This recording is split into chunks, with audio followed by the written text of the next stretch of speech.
Hello and welcome to the Airline Business Podcast, discussing key news and trends in the global airline sector. This time, consolidation back on the agenda for airlines, Lufthansa moves onto the front foot, and Saudi fast-tracks hub ambitions. Plus, are airlines making any headway in improving female representation in the C-suite? My name's Graham Dunn, and joining me as ever is Airline Business Editor Lewis Harper. Hi, Lewis. Hi, Graham. How are you?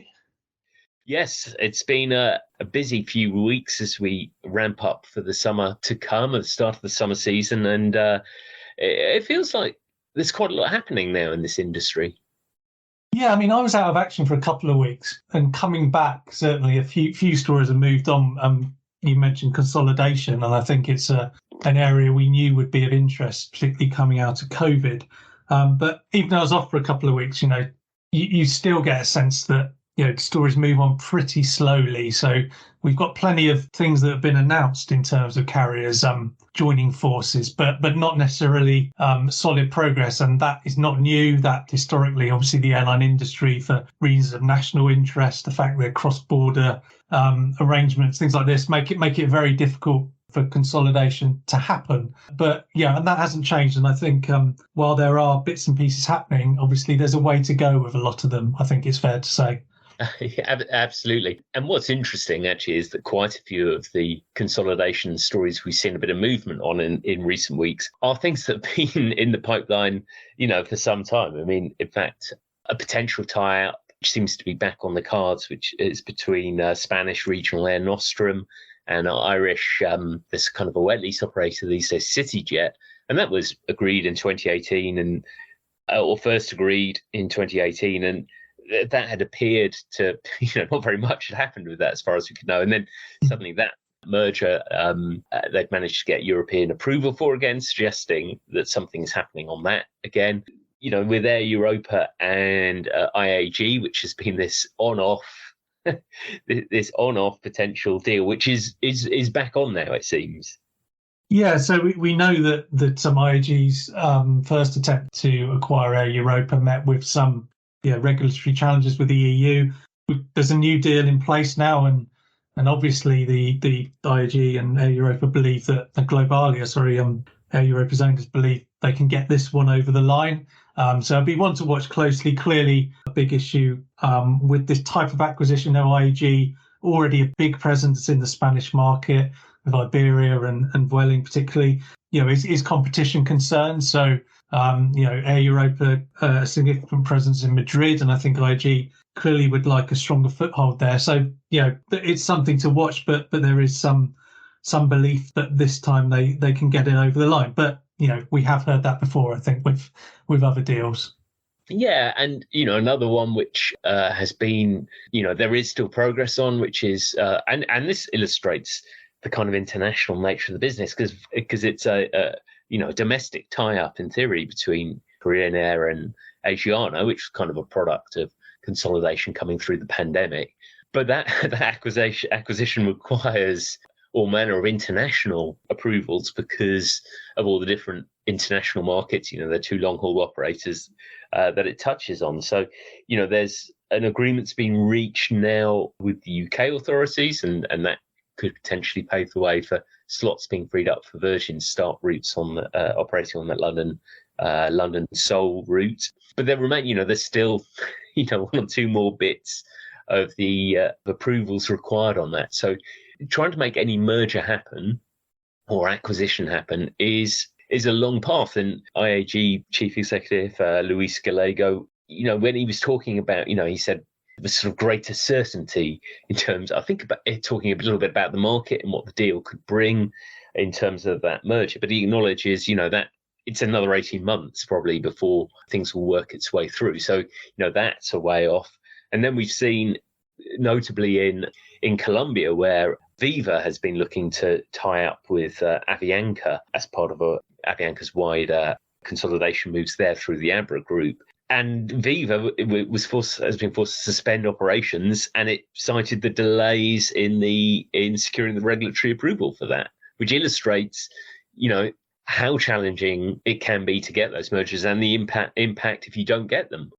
Precisely. And then you look to a story that has been rumbling on for a long time now, where it feels like a long time, is obviously Spirit in the US. And again, in this case, obviously Spirit and JetBlue, both US operators, but again, big regulatory hurdles there, and already government departments suing to stop the deal in recent weeks and days. As you say, the airline industry is not easy at all in terms of getting these deals over the line. And us covering them, you obviously, when the deal is reached, like when JetBlue eventually forced Spirit hand and Frontier fell away, there's kind of a sense, well, the deal's done now, but actually what's ahead is a very long process. And, the noises coming out of government in that case are not particularly encouraging. And I can understand some of the frustration for JetBlue, which is looking at the market as it stands, where 3-4 big consolidated players have, 80% of the market in the US, and saying, how can you really object to these two smaller carriers combining? But, there are concerns there over particularly Spirit's removal from the ultra low cost market would, arguably reduce competition in that sector, for example. So yeah, it's incredibly complicated, and these deals aren't done until they're done, I think it's fair to say. And that JetBlue Spirit, the point you talked to it, Robin Hayes, chief executive for JetBlue, came out with my favourite quote of the year in the airline market, which is, "This is not Pepsi buying Coke," which he's referring basically, a JetBlue and Spirit combined would have 8 to 9% of the market. It is interesting how this market is viewed. Things never quite as simple as that, but it is a difficult market to make happen. Now, what's interesting with Viva and Colombia, there's news literally as we speak that Colombian regulator might now have approved Avianca's planned acquisition. There's a series of conditions attached to this. And I think, what we're seeing with quite a few of these mergers, and this will probably come into play with the IAG move for Air Europa, is in terms of getting that competition approval, it's how much are they willing to give up in order to get the deal over the line, and what kind of concessions they're prepared to make. So, I think we will probably see more of that kind of stuff going through in order to make consolidation happen, but it remains difficult to happen even within the same borders. And there's plenty of other deals now ongoing. I mean, we see in India with the bringing together the Air India banner with Vistara coming together on the network side, and AirAsia India together with Air India Express on the low cost side. There's consolidation going on there, and there's other bits of consolidation in the works.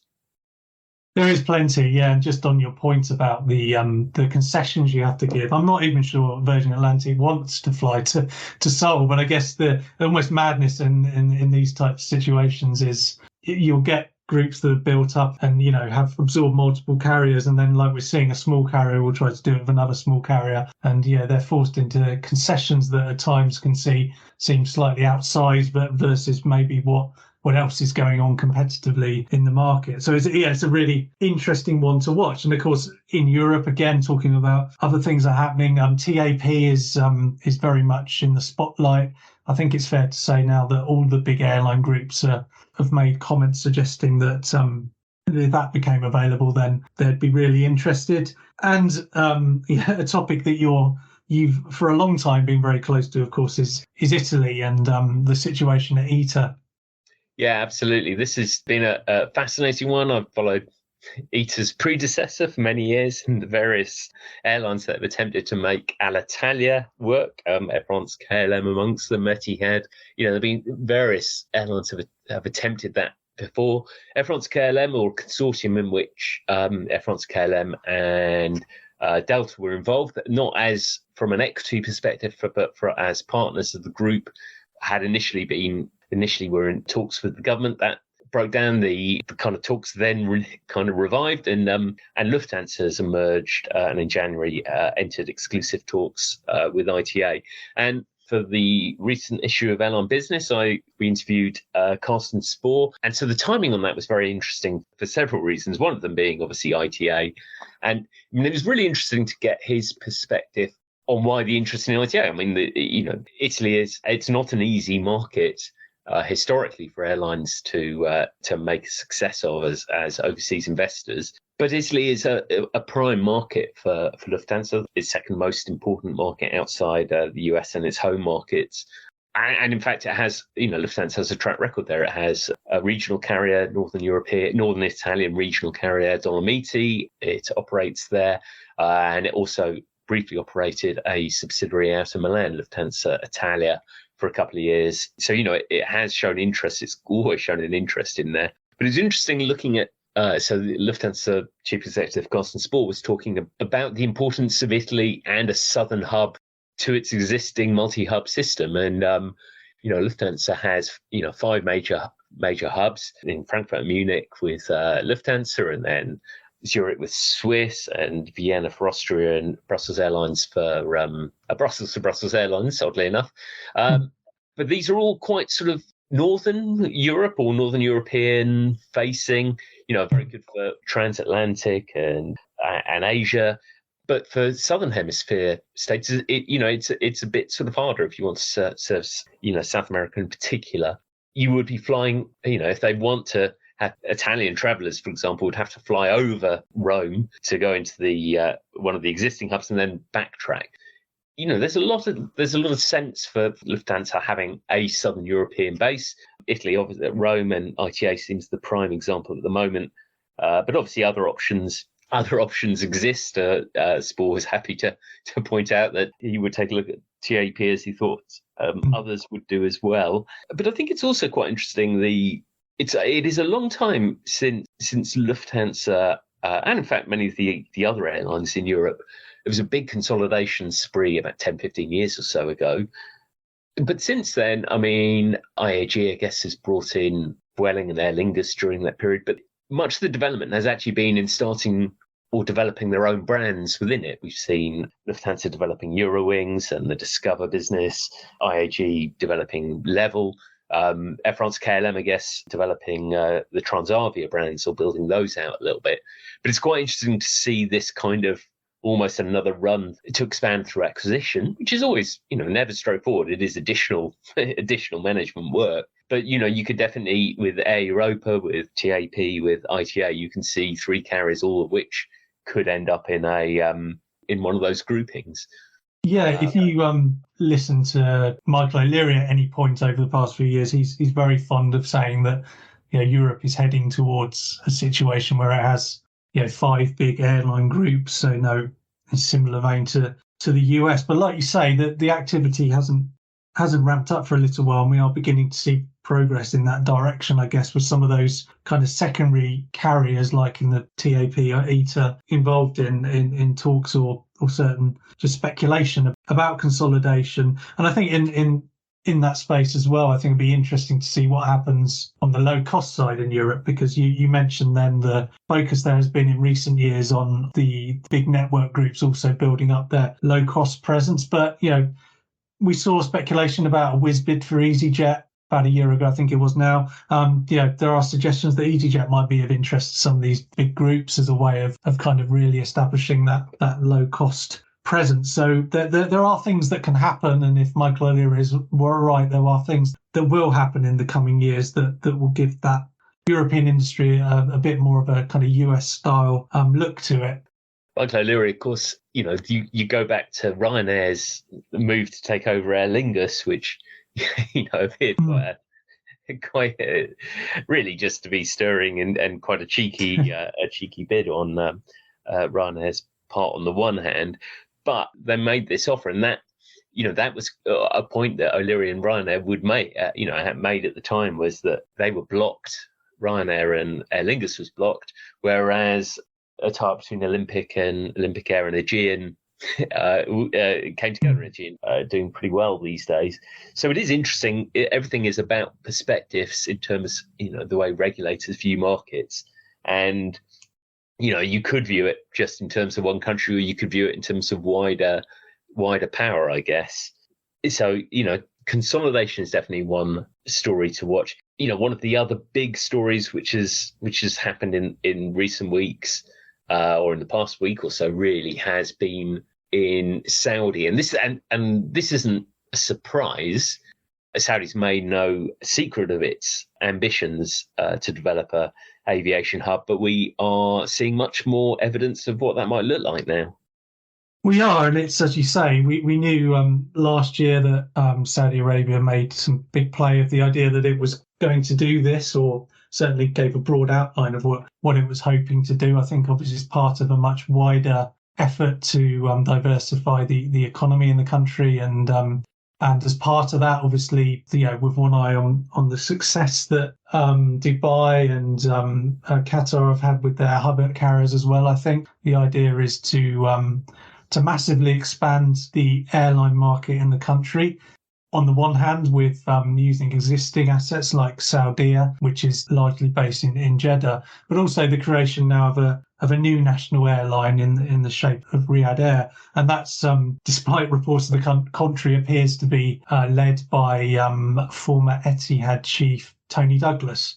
So almost immediately after they announced Riyadh Air would be starting up, there was a big wide-body order placed or commitment with Boeing. Just 121 in total. Yeah, they kept it light for the first order, but we'll see what happens next.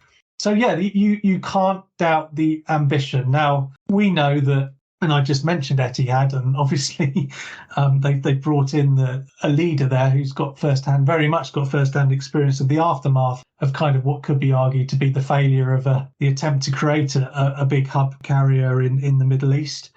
So yeah, we know that Emirates and Qatar Airways, have made a success by a number of measures of being big, hub players in that region.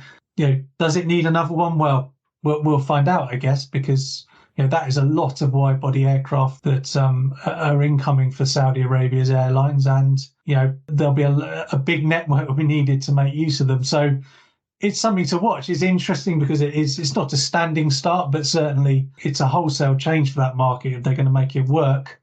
They're talking a good game, and there's been interest from other carriers. So we know that Wizz Air has moved into that market. We know that Jazeera, I think the Kuwaiti carrier, is in talks to set up a low-cost carrier in Saudi Arabia. So there's expertise coming in from a number of places into the market, and it's going to be a really interesting one to watch. Yeah, I mean, people 25 years now, almost 40 years ago now, would have been saying the same about Dubai with Emirates, and we obviously might have said similar things about Doha and when Qatar began. And you look at how those markets have grown, and it is probably one of the things we are seeing out and about at the moment, with the aircraft orders coming into India. There's a lot of aircraft going to be delivered to a lot of emerging markets, or from an aviation perspective, it's probably markets which have only just begun to tap their potential. But the number of aircraft going into those markets is going to be huge, isn't it?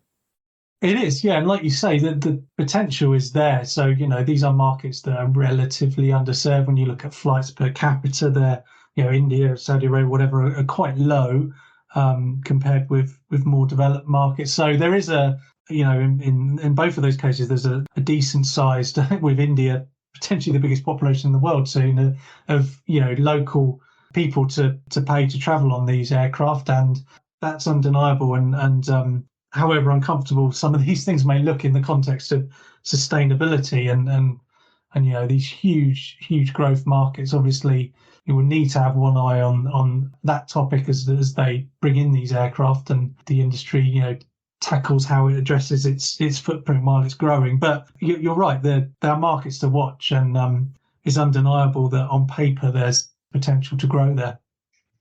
So after the break, we're going to take a look at female representation among senior airline leadership. This is a topic that we have followed very closely over the past few years with a regular annual report, and we'll give you the update on whether enough progress is being made after the break. If you're enjoying this podcast, why not sign up for our free weekly airline business briefing, delivered direct to your inbox every Thursday. You can register to get our weekly briefings, together with any of Flight Global's other newsletters, for free at flightglobal.com/newsletter. So welcome back. As mentioned before the break, a topic that we've been following very closely over the years, and Lewis, actually, I have to give you credit as the man who has done a lot of the hard miles in trying to get some data really to measure and track how women are represented within the senior leadership of leading airlines. And our latest report it's just come out this week, in fact, and there's a bit of progress, isn't there? There is, yeah. We've been doing this thing for 6 years now, and I think the headline up to this year was always that the percentage of women in the roles that we survey ticked up by 1 percentage point every year. This year was the first year where that it didn't, so it was flat on the end of 2021. So the data we put out this year is for the end of 2022. But yeah, there is progress. To give some kind of context to that, when I did the first survey in 2017, we basically survey the top 100 airlines and look at 6 of the same executive roles in each of them. And in 2017, 535 of those 600 roles were taken by men and 65 by women. So then that 65 equates to around 11%. It ticked up a percentage point every year. Sorry, yes, and this year the results were 92 women in the 600 roles, so that's around 15%. One caveat with that is that the 6 roles include HR director, where historically more women have tended to be in that role. So if you remove HR director from the survey, so that would be 500 roles at the top 100 airlines. It's around 50 women in those 500 roles, so around 10%. So it's low, and it's low against other industries. But this year there were some encouraging signs, and I think the chief executive role is the one where the best news came, I think. Yes, and we have over the not just over the past year, I'd say over the past couple of years or so, we have seen some quite high profile appointments at the top of airlines with a number of notable firsts for countries, airlines in particular countries. Thinking about airlines like Pegasus and El Al in Israel as good examples where we've seen new leaders come in. And I suppose the other thing to say about this is, because the sample size is relatively small in the number of female CEOs that we have at the moment, tracking it over a period of years is probably much more effective, or a much clearer trend line, than tracking it over 1 year, because you only need a couple of people to leave or a couple of people to join to have maybe a bit of an outsized effect. But I guess that line has largely been going up over the years. It has. So yeah, as a whole it has. And you're right, I think, because one of the reasons, like you say, having several years worth of data is important is because we're very low base on some of these things. So if you look at chief operating officers in the top 100 airlines, for example, it dropped from 6 to 4 this year. So only 4 of the top 100 airlines had a female chief operating officer. And the headline might be 1 year number of women leading airlines doubles, but that number was as low as 2, I think, at one point in 1 year in these surveys. So yeah, you're right. That it's really important to have several years worth of data to get a true sense. But I think even with that in mind, this year is the chief executive part of it is very strong. And I think notably, I think there are 12 women leading airlines in the top 100. Clearly, still miles away from anything like parity, but it does place the airline industry pretty favourably against other industries. So you look at any survey, I think I looked at several from the big stock exchanges around the world, for example, where it tends to be in the single figures, so 6-7% of CEOs being women. And this year, the airline industry has been a standout, like you say. Beyond the ones you mentioned, we've also got Stephanie Tully at Jetstar Group, Annette Mann at Austrian Airlines, and 1 or 2 others in acting roles. And we have had Christine Umier leaving TAP since the survey data was firmed. But there are other movements happening that will probably offset that loss as we look back on this year for the 2023 survey. So there is a really positive story there, and this is it's not just us kind of doing this on a whim, really. This is a big topic for the airline industry. So IATA speaks about it a lot. For example, it's got its own program called 25 by 2025, which has a range of is kind of a way airlines get together, the signatories get together. I think it's about 50% of IATA's membership now get together and regularly talk about it. It also contains targets around increasing the number of women in certain roles by 25% or to 25% of the total. So it's a big deal. And the industry, as I say, it's slightly disappointing this year that overall the percentage of women in those 600 roles didn't tick up for the first time. It did go up in absolute numbers by 2, but you can just about say that the industry is still on the right track. And I suppose one key thing that always comes out when you talk to people about this topic and you hear people speak about it is, in order for change to happen, you need to have more women in those top roles. And one thing's for sure, last year there were 6 women in last year's survey leading airlines. This year there are 12. You would hope, the momentum that brings and the examples that shows to women, in other roles at the airline mean that it has a real positive effect on the data going forward. Are there any airlines or areas who are sort of overperforming, I guess, in this regard? Or overperforming isn't quite the right word, is it? But people who are sort of really leading in this sector. Yeah, I think one that stood out last year and this year is JetBlue in the US. So, and I think a lesson from JetBlue is, and we've mentioned Robin Hayes already on this pod, but he has spoken about how this is not happened by accident. They've made it a priority and have made sure there are ways for women to make their way up through the organisation. And, while this survey is very much focused on the C-suite, they're also doing a lot to increase female representation at other levels of the business. And obviously there's a hope that naturally means more women make their way through the top. So JetBlue are a really strong performer. And as I say, they're the only airline in the top 100 where 4 of the survey roles, so more than 50%, were taken by women, which they're the only airline to have achieved that in all of the surveys done. So in 6 years of surveys, they're the only ones to achieve that. There are a few airlines, a handful, that have 3 women out of the 6 positions, including I think Southwest and Cathay Pacific, an interesting example because the Asia region is not a strong performer and certainly wasn't this year in terms of the gender mix at its carriers. Australasia is an exception in that region, though. There are some really strong stories there. I think Qantas is well known as a carrier. I've already mentioned Stephanie Tully at Jetstar there, but also obviously Virgin Australia has a female chief executive in Jane Herdlicker. But they also contribute over there. New Zealand as well contribute across the C-suite quite a few of the Asia Pacific regions and women in executive roles. And indeed, without the Australasian carriers, the Asia Pacific region's results would have been a bit bleaker, I think, it's fair to say. So there are some strong performers in this regard. And just the question you'll often get when you talk about this is, and I don't necessarily agree with where the question's coming from. I'm not suggesting that, but why does this matter? And I think the fact is that businesses that have diverse leadership teams, evidence shows they tend to perform better. The airline industry serves as many men as women as it does women. And I think, if you've got a team dominated by men, you're not going to be, for a start, not getting representation for voices for that, what is probably half of your customer base.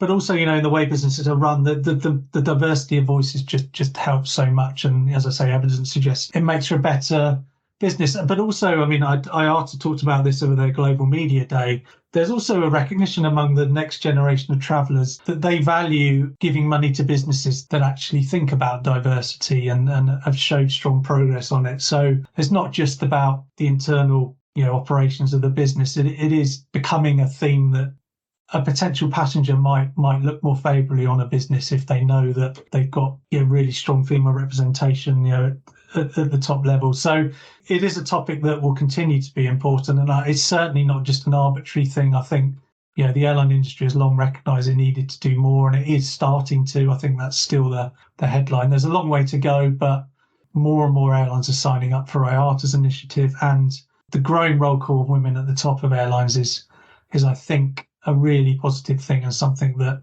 will hopefully have a ripple effect through the rest of the business.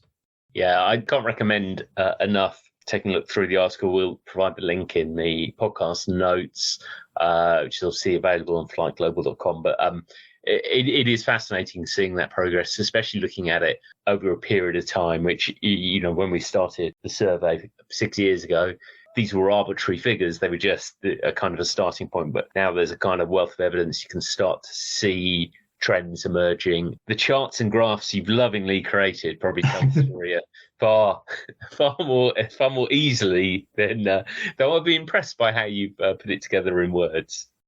Yeah, no, it's I think, as you say, we'll put a link to the article, but hopefully it tells the story. I've tried to there's so much data you get from this, but I've tried to kind of display it in chart form wherever it feels relevant. There's some interesting stuff around which regions are particularly strong. So North America leads by quite a significant distance in terms of the proportion of women in top roles. But there's some interesting quirks within that. So in North America, the overall results are encouraging, but there's only one female chief executive in that region. It's Annette Gerard at Air Transat, whereas you look at Europe and it's probably in second place, I think, in terms of the strength of the regions, but it contributes more than half of the female chief executives at 7, I think, of the 12 in the globally. So, and as I say, within Asia Pacific, the Australasian carriers are really strong performers. So some really interesting data there, I think, that hopefully you can get stuck into if you really want to on our website and in the new issue of Airline Business.